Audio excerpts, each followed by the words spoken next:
काफी समय पहले वह तुम्हारी ओर खुले हाथों से दौड़ता हुआ आता था। कहता था कि तुम उसकी पसंदीदा दादी हो, लेकिन अब तुम्हारे संदेश का जवाब बस ठीक है होता है, अगर वह जवाब देता भी है। यह कब हुआ? वह गर्मजोशी से भरी हुई कनेक्शन कब ठंडेपन और उदासीनता में बदल गई? वह कब तुम्हारी बातों को सुनना बंद कर दिया? और सबसे महत्वपूर्ण बात, क्या इसे ठीक किया जा सकता है? कौन सी ऐसी बातें हैं जिन्हें पोते पोतियों से माफ नहीं किया जा सकता ताकि सम्मान बना रहे?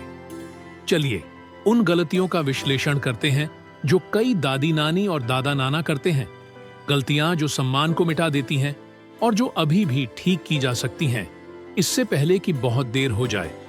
तिब्बत की पहाड़ियों के तलहटी में एक छोटे से गांव में एक बूढ़े गुरु का नाम था लाच छेन। हर दिन वह अपने घर के सामने बैठता और देखता कि सूरज धीरे धीरे पर्वत शिखरों के पीछे गायब हो रहा था। एक दिन एक वृद्ध आदमी जिनकी आंखों में थकावट थी उनके पास आया। गुरु ने कहा, जब वह आदमी घुटने टेक कर बैठा, मेरा पोता मुझे सम्मान नहीं देता। जब मैं बात करता हूं तो वह नहीं सुनता, जब मैं सलाह देता हूं तो वह हंसता है, और कभी कभी वह मुझे कड़ा जवाब भी देता है। मुझे अपने परिवार में एक अजनबी सा महसूस होता है। लाच छेन ने तुरंत उत्तर नहीं दिया। उसने अपनी कोट से एक सिकुड़ा हुआ कागज निकाला और उसे खोल दिया। उस पर कुछ शब्द लिखे हुए थे।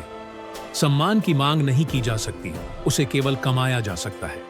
उसने उस आदमी को देखा और कहा, तुमने उसे यह सिखाया है कि वह तुम्हारे साथ ऐसा व्यवहार करे। वृद्ध व्यक्ति चुपचाप खड़ा रहा और जवाब दिया, लेकिन मैं हमेशा उसके साथ दयालु रहा हूं। यही तुम्हारी गलती है, गुरु ने कहा। तुमने वह माफ किया जो माफ नहीं किया जाना चाहिए था। इस प्रकार यह वार्ता सम्मान और हमारी गलतियों के बारे में शुरू हुई। पहली गलती है अवमानना को सहन करना। प्राचीन समय में बड़ों के शब्द कानून होते थे। अगर दादा बोलते थे तो पोता सुनता था, अगर दादी पुकारती थी तो बच्चा आता था। लेकिन दुनिया बदल गई है। मेरी जान पहचान की अन्ना पेट्रोवना ने तब तक सहन किया जब तक उसका पोता उसे बीच में न काटता। वह तब भी मुस्कुराती रही जब वह धन्यवाद कहना भूल जाता था, और माफ कर देती जब वह कहता, दादी तुम कुछ नहीं समझती। वह प्रतिक्रिया नहीं देती थी, सोचती थी कि इससे कोई फर्क नहीं पड़ता। लेकिन जैसा कि लाच छेन ने कहा था, सम्मान ऐसा कुछ नहीं है जिसे आप मांग सकते हैं, यह समय के साथ बनता है। अगर आप बार बार अवमानना को माफ करते हैं तो एक समय आएगा जब यह इतनी अधिक जमा हो जाएगी कि यह आपको डुबो देगा। अन्ना पेट्रोवना ने इसे बहुत देर से समझा। अवमानना को माफ करके हम अपने प्रति सम्मान खोने का खतरा उठाते हैं। यदि हम इन गलतियों को बार बार करते हैं तो हम उस स्थिति तक पहुंच सकते हैं जहां रिश्ते स्थायी रूप से खराब हो जाते हैं। वे ठंडी और निर्दयी हो जाएंगी। दूसरी गलती है कि आपको मैनिपुलेट करने की अनुमति देना। दादी कृपया मुझे नया फोन खरीद दो। दादा आप कितने अच्छे हो, मुझे पैसे दो, मैं बाद में लौट आऊंगा। आपने कितनी बार ऐसी बातें सुनी हैं? एक समय था जब निकोलस पेट्रोविच भी अपनी पोती से पैसे मांगने पर मना नहीं कर पाते थे। वह देते थे, फिर एक बार और, फिर एक और। मुझे क्या फर्क पड़ता है, वह सोचते थे जब उनकी पोती बिना सोचे पैसे मांगती थी। दादी कई बार मना नहीं कर पाती क्योंकि उन्हें देने में कोई आपत्ति नहीं होती, लेकिन इसे बार बार करने से वह केवल पैसे का स्रोत बन जाती है, न कि किसी के साथ एक वास्तविक संबंध बनाए रखने वाली। निकोलस पेट्रोविच भी नहीं कह सकते थे जब उनकी पोती पैसे मांगती थी। वह हमेशा मदद करने के लिए तैयार रहते थे, लेकिन एक दिन उन्हें एहसास हुआ कि कोई भी उनकी मदद के लिए धन्यवाद नहीं कहता था, और अब उन्हें यह महसूस नहीं होता था कि उनकी कद्र की जाती है। यह कठिन था, लेकिन उन्होंने नहीं कहने का फैसला किया। उनकी पोती गुस्से में आकर घर से बाहर चली गई, लेकिन निकोलस पेट्रोविच को लगा कि उन्होंने सही फैसला लिया था। एक दिन उन्होंने कहा, कंपोनेंट प्लेसमेंट, मुझे खेद है लेकिन नहीं। पोती ने जवाब दिया, कैसे नहीं? आपने हमेशा मुझे दिया। मैंने सोचा था कि आप मेरी मदद की कद्र करते हैं। और फिर पोती चली गई और निकोलस पेट्रोविच अकेले रह गए। लेकिन उस दिन पहली बार उन्होंने महसूस किया कि वह स्वतंत्र हैं। जैसा कि लाच छेन कहते, जो बिना माप के देता है वह प्राप्त करने वाले को कमजोर कर देता है। पोते पोतियों को समझना चाहिए कि जीवन में कुछ भी बिना मेहनत के नहीं मिलता। तीसरी गलती है शिकार बनने का नाटक करना। मैंने तुम्हारे लिए सब कुछ किया और तुम मुझे कभी कॉल नहीं करते। मैंने मदद की तो तुम इतने अजनबी क्यों हो? दादी को एक जोड़ी शब्द भेजना मुश्किल नहीं है।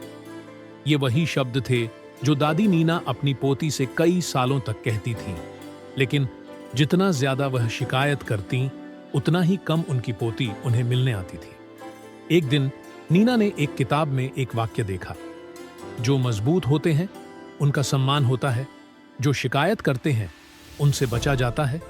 और अचानक उसे समझ में आ गया। अगले दिन जब उसकी पोती आई तो उसने कोई नाराजगी नहीं जताई।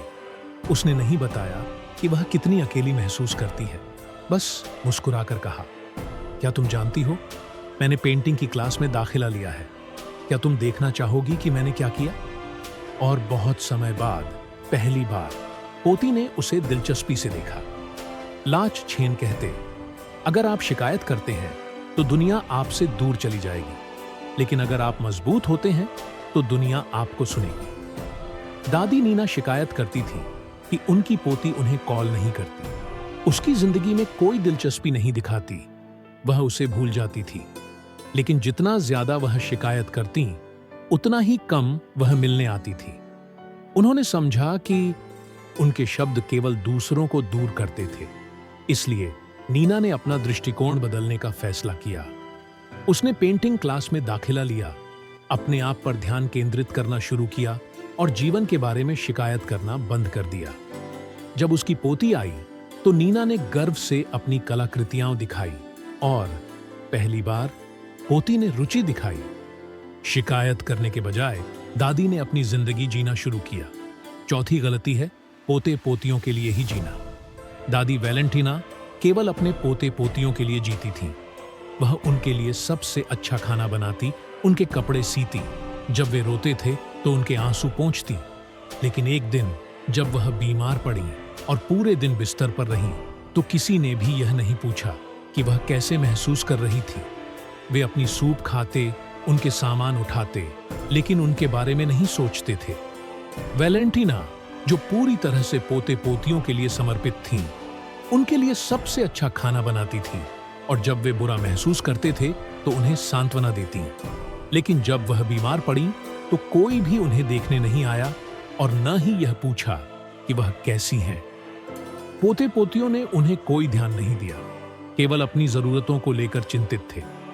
तभी वैलेंटीना को समझ में आया, मैंने खुद को खो दिया है। मैं उनके लिए उपयोगी थी, लेकिन क्या मैं सच में मैं थी? अगले दिन उसने वरिष्ठ नागरिकों के लिए नृत्य की क्लास में दाखिला लिया और 1 महीने बाद एक यात्रा क्लब में शामिल हो गई। 6 महीने बाद उसके पोते पोतियों ने उसे ज्यादा बार कॉल करना शुरू किया। दादी, तुम कहां हो? क्या तुम भारत में हो? गंगा देख रही हो? तब उन्होंने समझा कि दादी की भी अपनी जिंदगी है और वे उसे ज्यादा सम्मान देने लगे। जब हम दूसरों के लिए जीने लगते हैं और खुद को भूल जाते हैं तो हम दूसरों का सम्मान खो देते हैं, क्योंकि वे हमें उस तरह से देखने लगते हैं जैसे हम केवल उपयोगी होने के लिए बाध्य हैं। यह महत्वपूर्ण है कि हम खुद को बनाए रखें और अपनी पैशनों के प्रति समर्पित रहें। जैसा कि लाच छेन कहते हैं, जो केवल दूसरों के लिए जीता है वह अदृश्य हो जाता है। वैसे वह बुजुर्ग जो लाच छेन से मिलने आए थे काफी समय तक चुप रहे। आखिरकार उन्होंने पूछा, मुझे क्या करना चाहिए गुरुजी? लाच छेन ने हल्की सी मुस्कान के साथ उनकी ओर देखा और कहा, छोटे से शुरू करो, उन्हें अनदेखा करने की अनुमति देना बंद करो, केवल एक एटीएम होने से बचो, शिकायत करना बंद करो, अपने लिए जीना शुरू करो। लेकिन अगर मेरी पोती नाराज हो जाती है? बुजुर्ग ने पूछा।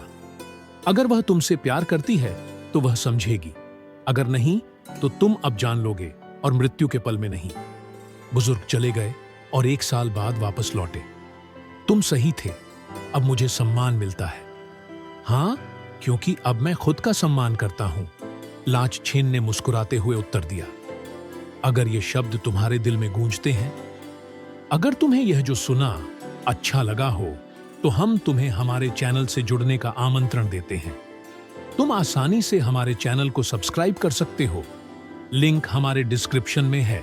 और याद रखो, सम्मान को मांग नहीं सकते, उसे केवल कर्मों से कमाया जा सकता है। अगर तुम पारिवारिक रिश्तों को स्वस्थ बनाए रखने के अन्य तरीकों को जानने में रुचि रखते हो जो तुम्हारी जिंदगी बदल सकते हैं, तो तुम्हें मूल्यवान और व्यवहारिक सुझाव मिलेंगे जो तुम्हारे दृष्टिकोण को बदलेंगे और दूसरों के साथ तुम्हारे संबंध को सुधारेंगे। मजबूत रिश्ते की कुंजी शब्दों में नहीं है, बल्कि हमारे द्वारा किए गए प्रत्येक दिन के कार्यों में है, जो हमारे प्यार और सम्मान को साबित करते हैं। तो अगर तुम अपने पारिवारिक संबंधों को सुधारना चाहते हो और उन रिश्तों को मजबूत बनाना चाहते हो, तो बिना झिझक के मुझे फॉलो करो और उस समुदाय का हिस्सा बनो जो एक कदम अपने जीवन को बदल रहा है। याद रखो, यह केवल देने के बारे में नहीं है, बल्कि यह भी है कि उन लोगों से प्यार प्राप्त करना जो तुमसे प्यार करते हैं, बिना किसी अपेक्षा के। यही वह बंधन है जो समय की कसौटी पर खड़ा रहता है। मैं तुम्हें अगले वीडियो में मिलूंगा।